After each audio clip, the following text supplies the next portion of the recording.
नमस्कार। कुंभ राशि पर विशेष चर्चा इस बात को लेकर होगी कि अप्रैल का महीने में दो तरह के परिवर्तन बहुत खास हैं और वो आपको चुनौतीपूर्ण कुछ चैलेंज देना चाहते हैं, कुछ ग्रह आपके लिए। आपको उनसे कैसे बचना है और जो अटकलें बहुत सारी लगाई जा रही थी कुंभ राशि वालों के लिए ग्रहों के द्वारा, या आप खुद लगा रहे थे कि कहीं ऐसा ना हो जाए, कहीं ये ना हो जाए मेरे साथ, तो उनको क्लियर करना चाहता हूं मैं। शीशे की तरह बिल्कुल साफ नजर आना चाहिए आपको, ट्रांसपेरेंसी होनी चाहिए आपकी लाइफ में। देखिए, ये जो सूर्य है कुंभ राशि में, अब सूर्य नहीं है और कुंभ राशि में शनि भी नहीं है। कुंभ राशि में अब मंगल की जो परिवर्तित है स्थिति है वो परिवर्तन हो जाएगी 2 अप्रैल को। इस संसार में कुंभ राशि ने जो कष्ट और तनाव और अशांति परेशानी झेली है, अब झेल चुके हैं। चुका शब्द आ गया, था, परेशानी थी, अब थी इसलिए क्योंकि अब नहीं आएगी। जो परेशानी थी वो चली गई है, लेकिन चुनौती अभी कौन सी बाकी है उसकी चर्चा करनी जरूरी है। राहु की जो चुनौती है, ये डबल गेम खेल रहा है आपके साथ। कभी आपको क्षणे रुष्टा क्षणे तुष्टा, रुष्टा तुष्टा क्षणे क्षणे, कभी तो आपको इतना बहुत ऊंचा सोचने पर बाध्य करता है कि तुम चिंता मत करो, बहुत अच्छा भविष्य है तुम्हारा। ये राहु भ्रम की स्थिति भी पैदा करता है, आपको ना एक जीने देगा और ना ठीक से मरने देगा, और बीच में रखेगा आपको पेंडुलम की तरह से। लेकिन कुछ लोग जो स्ट्रेटेजी बनाते हैं वही सफल होंगे। कारण क्या है कि कुंभ राशि पर इस समय जो राहु चल रहा है, ये आपके टारगेट को सेलेक्ट नहीं होने देगा। कुछ लोग जो कुंभ राशि वाले हैं, साढ़े साथी के कारण या उनकी खराब दशा चल रही होगी, उनकी बात कर लेते हैं पहले। तो वो सोचते हैं हमारा कर्ज कैसे दूर हो, तो वो कर्ज उतारने के लिए एक और कर्ज लेते हैं। ये कोई समझदारी थोड़ा ही है। ऐसा व्यक्ति जो डिसीजन मेकिंग नहीं है, या उनका सूर्य ठीक नहीं है और शरीर से भी अच्छे नहीं है, शारीरिक कष्ट भी मिल रहा है और मानसिक कष्ट भी, यानी कि अनस्टेबल है। कारण क्या है, ये इनका मन हलाए चलाए मान क्यों रहता है, एक जगह टिक नहीं रहा। कभी एलर्जी होती है, कभी नींद अच्छी नहीं आ रही, कभी वजन किसी को बढ़ रहा है, किसी का फैटी लीवर है, कई सारी प्रॉब्लम है। किसी को संतान की चिंता है, किसी को संतान की पढ़ाई की चिंता है, और जो कुंभ राशि वाले स्टूडेंट हैं उनको अपने करियर को लेकर के समस्या है। किसी को संतान नहीं हो रही है, किसी की संतान का विवाह नहीं हो रहा है, बहुत सारी प्रॉब्लम है। अब क्या है कि जिसकी बात हम करते हैं वो तो बोलता है ठीक है यार, ये पंडित जी ने ना मेरे बारे में बात की है।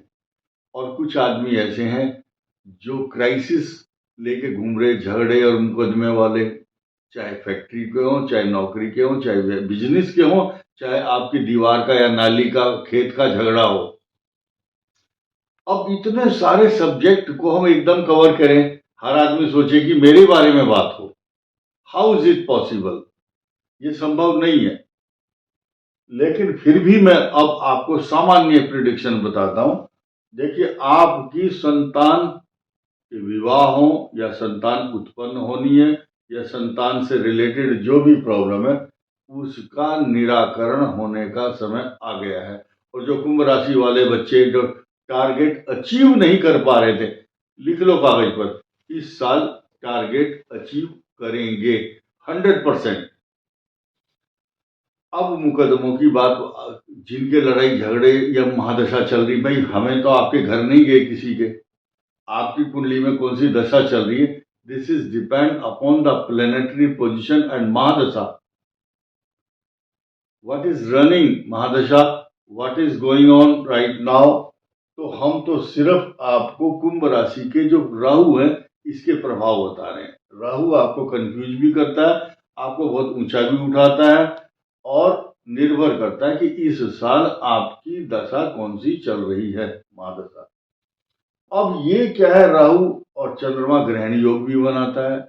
अब यहाँ दो प्रिडिक्शन होंगे, जिनकी कुंडली में ये भाव 11 नंबर इफेक्टेड है पाप ग्रहों से, तो उनके लिए अलग होगा, उनके लिए भोजन अलग बनता है।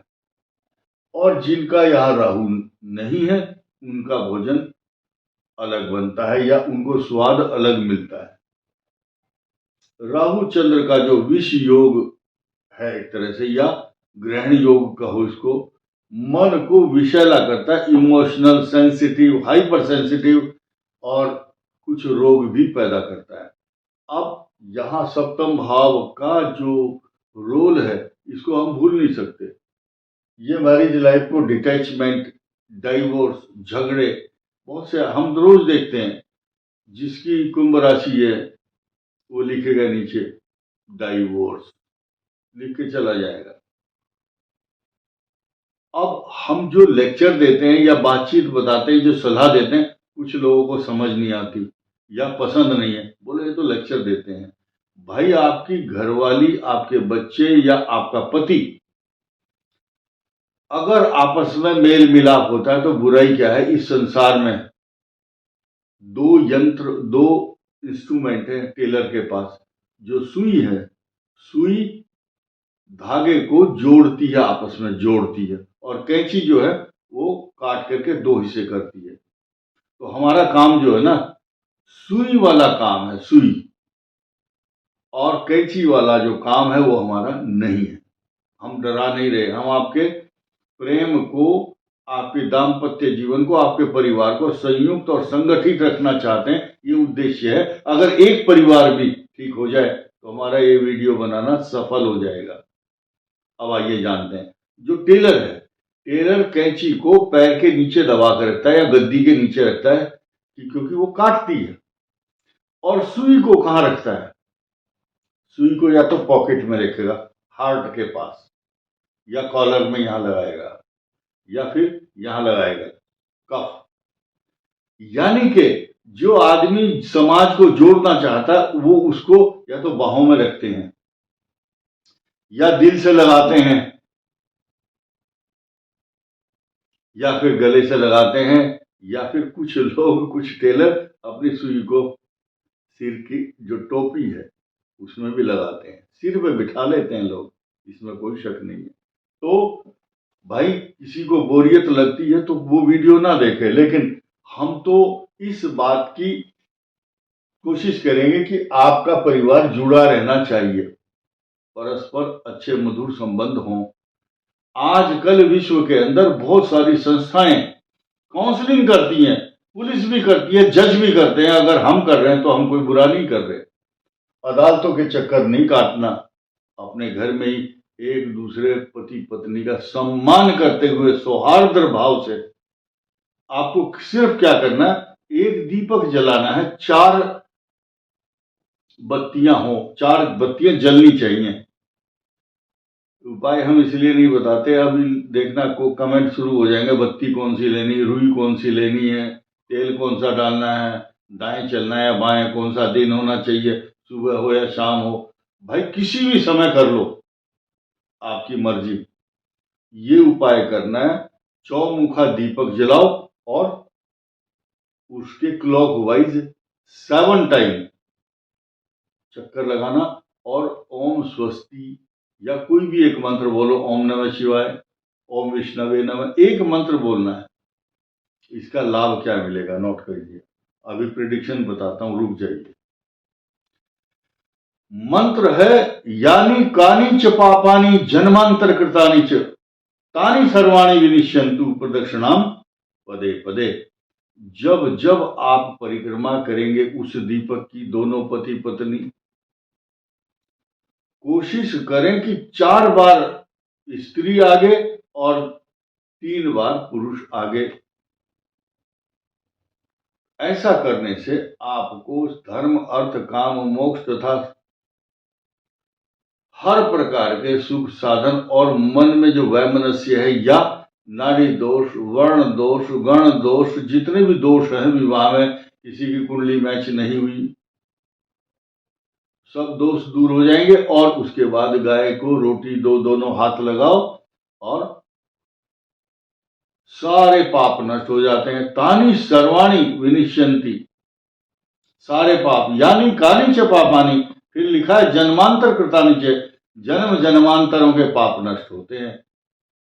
अब आइए, तो जो राहु केतु है ये कुंभ के लिए, दाम्पत्य जीवन के लिए कष्टकारक है।